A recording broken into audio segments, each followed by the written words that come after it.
Good morning, students. In today's video lecture, we are going to study about operating system services. In the previous classes, we already had 3 to 4 classes, and in those classes, it was clear to you that what is an operating system, why is it used, how it is the most important software for your computer, what are the different types of operating systems. We also saw some examples of those types. We saw how those systems work. So today we are going to see some services provided by operating system. So what are the various services provided by an operating system? We know that an operating system already performs many tasks. It takes commands from us, it interprets those commands, and it executes those commands. So it issues some system calls at the hardware level, that is at the physical level, to make the work done. So operating systems, they are actually doing the work for us. They are managing so many things at the same time. So what are those tasks? They are broadly categorized into 3 parts.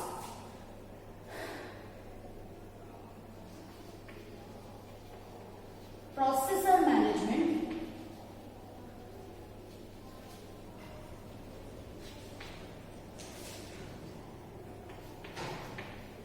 memory management,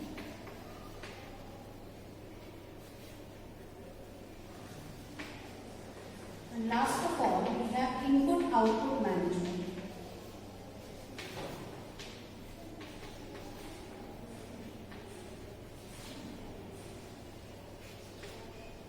Processor management, memory management, and input-output management.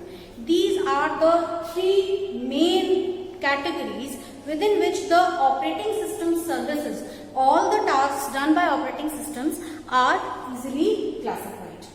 So in this we are going to see each of these in detail, because there are a lot many things associated with each of these categories. So we will first start with our very first category, that is what is processor management. But before that, I will give you a short introduction to all the 3.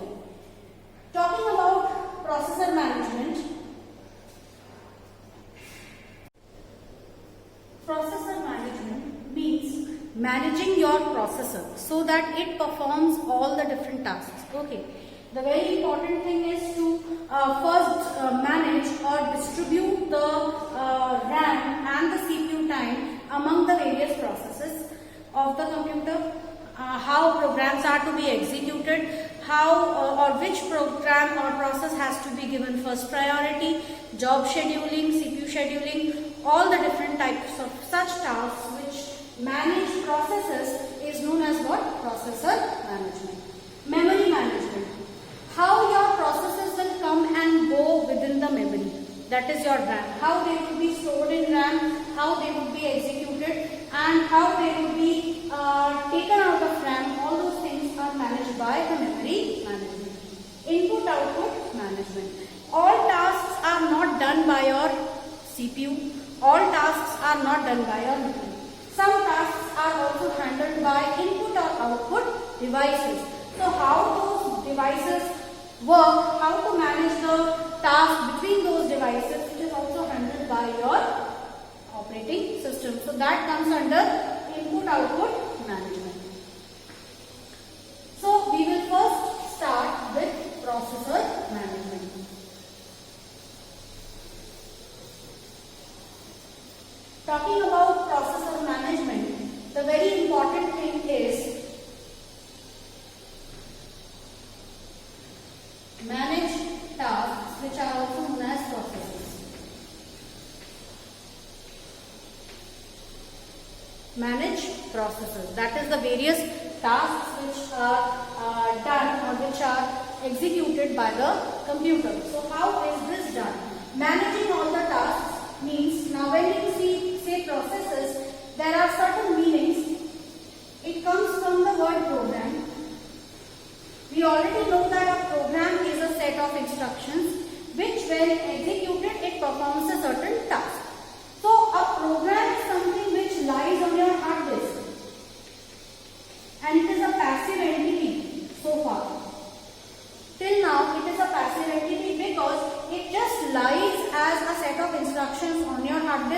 it is not getting executed anywhere. But if you need to execute this program, it has to be brought into RAM, where it will be executed and it will start using system resources.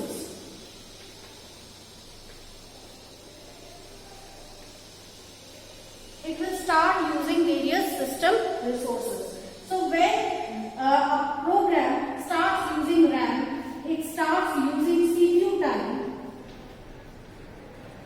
it starts using files. That means it is one by one using all the resources of the computer, and hence it becomes a program in execution.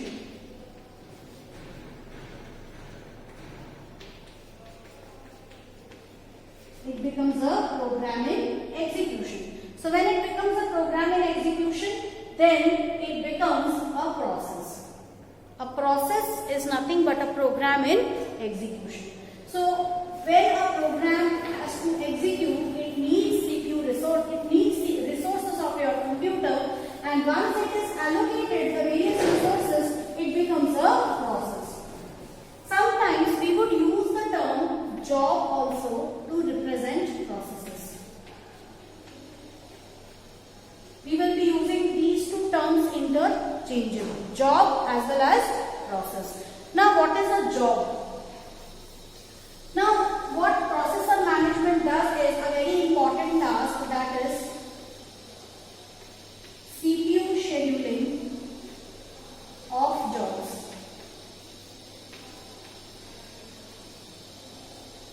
How CPU has to be allocated to different jobs. Okay, how that will be done. So this is done using what? CPU scheduling of jobs. See, in a multi-programming, most of the operating systems which we are using these days, those all are multitasking or multi-programming operating systems. So multi-programming operating systems are those systems where more than one programs are getting executed by the same CPU, and the amount of memory is also limited to them. We have a limited amount of memory which has to be given to various processes for execution. Now when one process completes its execution, it will leave the memory and another process will come into it. So this is how multi-programming scenario works.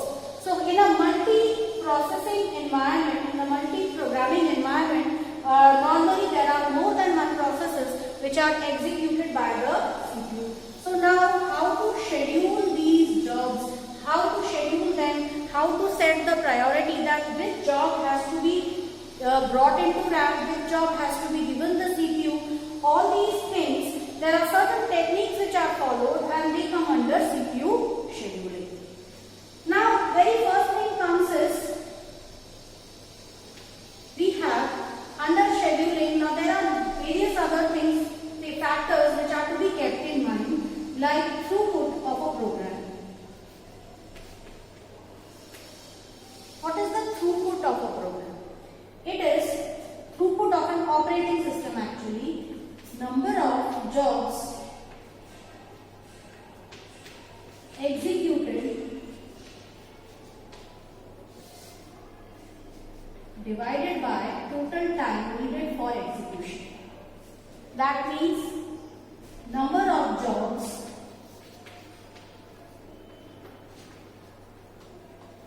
executed per unit time. Number of jobs executed per unit time. So they are what? It represents what? Your throughput. Understood? So throughput is the number of jobs executed per unit time. So now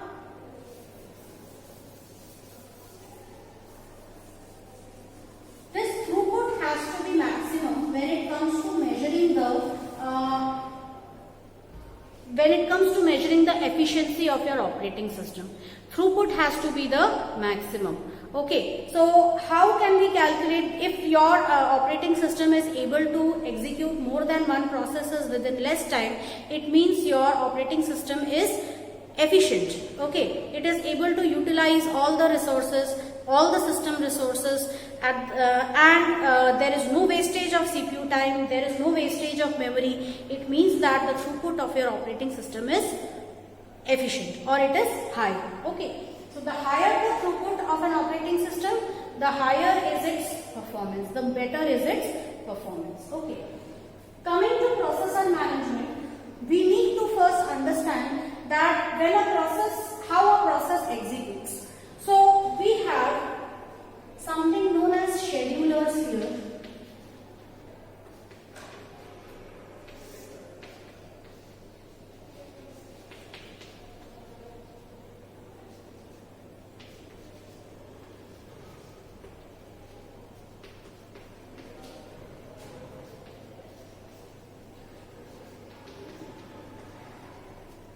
Long-term schedulers, medium-term scheduler, short-term scheduler.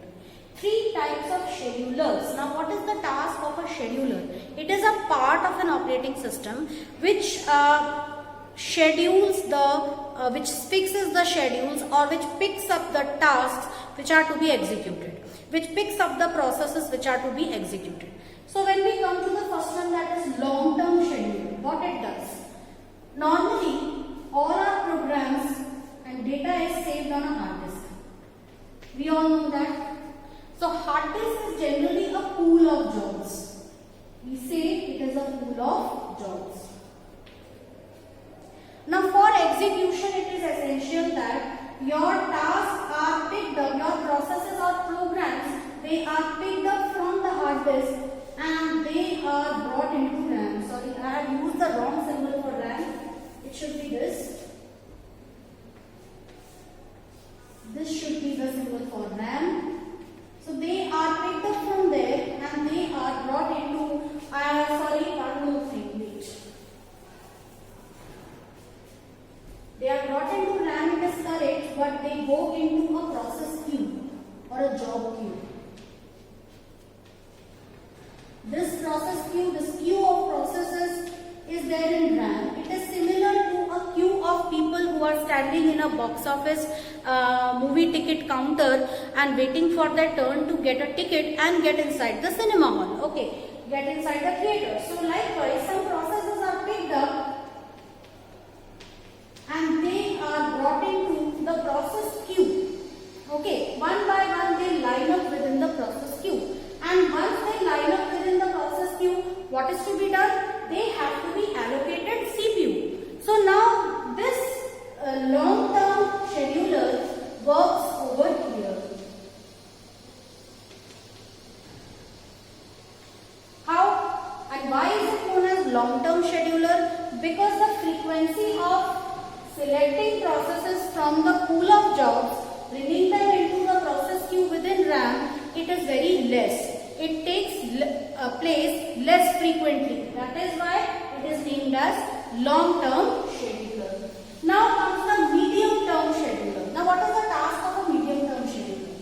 Once your tasks have reached your process queue,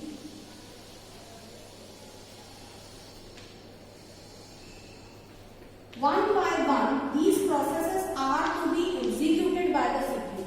So they need to be sent to the CPU for execution. Now out of these tasks also, which task will be sent to the CPU? This is handled by the medium-term scheduler. Sorry, not the medium, very sorry on this.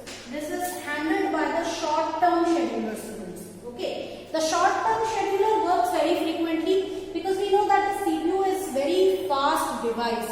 A processor is the fastest device on your computer, so it quickly processes some statements within a program, and now it has to switch over to the next program. So then quickly this scheduler has to send another process to the CPU. So this task is done very fast and hence this is executed frequently. That is the reason why it is known as a short-term scheduler. Coming to a medium-term scheduler. Now sometimes it may happen that when a process is running, say P3 is running on CPU, there is some error in the program because of which the program stops abruptly, or there is an abnormal termination in the program. So what will happen? This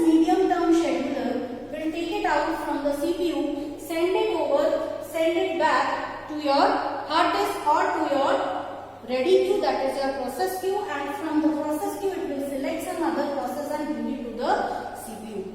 Okay, so this is the task of your medium term scheduler, which can vary. It can sometimes work fast, it can sometimes be invoked frequently, sometimes it may not. If more and more programs keep failing one after the other, then at that time it needs to be called.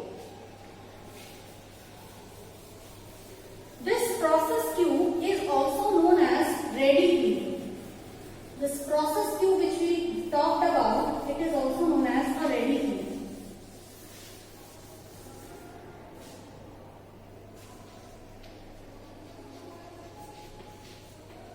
Because it consists of a group of processes which are waiting, which are ready to be executed by the CPU. Hence, this is also known as a ready queue. Coming to the next part which is linked with this ready queue, we are going to study the process state diagram.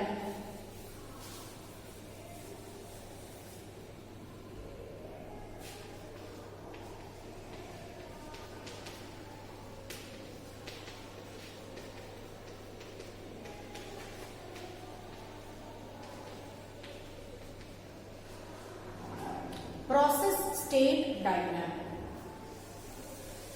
So I will be taking a few moments to draw the diagram.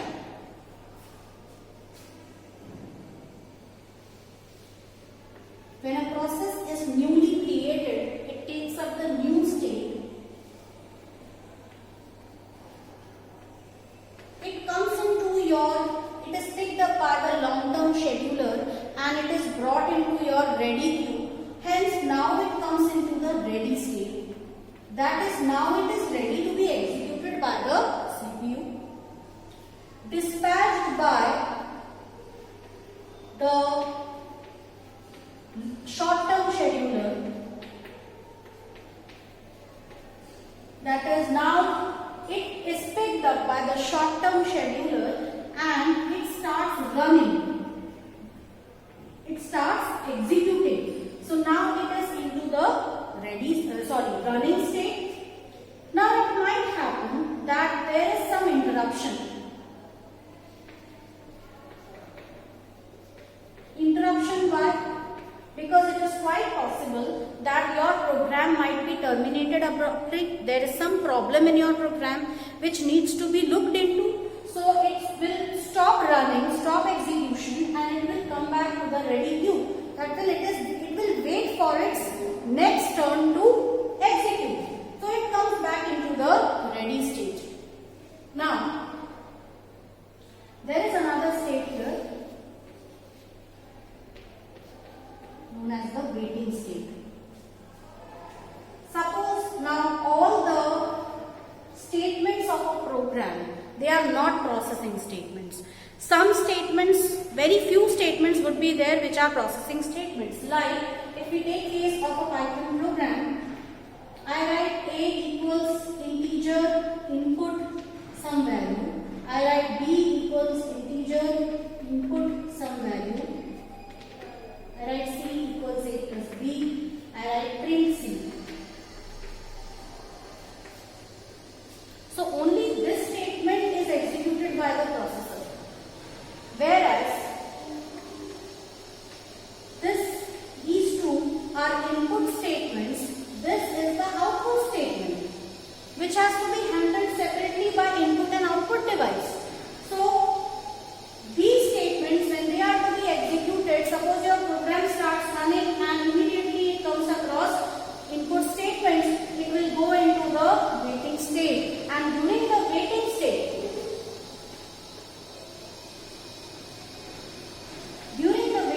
what will happen, these processes, this particular process will go into the respective device queue.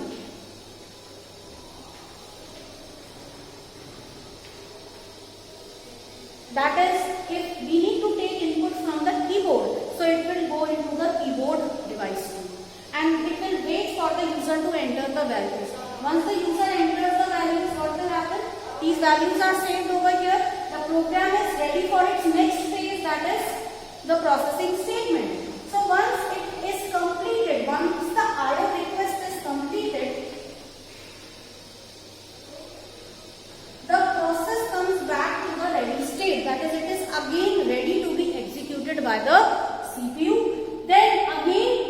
scheduler, the short-term scheduler will pick it up, get it running, and then finally we have the output statement.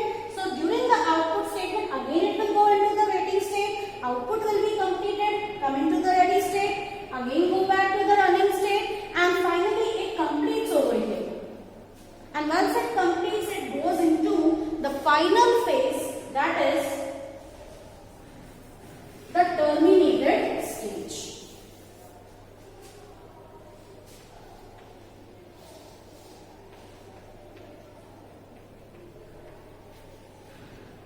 And this is what called. Program completes its execution, successfully goes into the terminated stage. So a program starts executing, first it is created, that is it is picked up, it is saved on your hard disk. Picked up, comes into your, it is picked up by the long-term scheduler, comes into your ready queue which is in your RAM.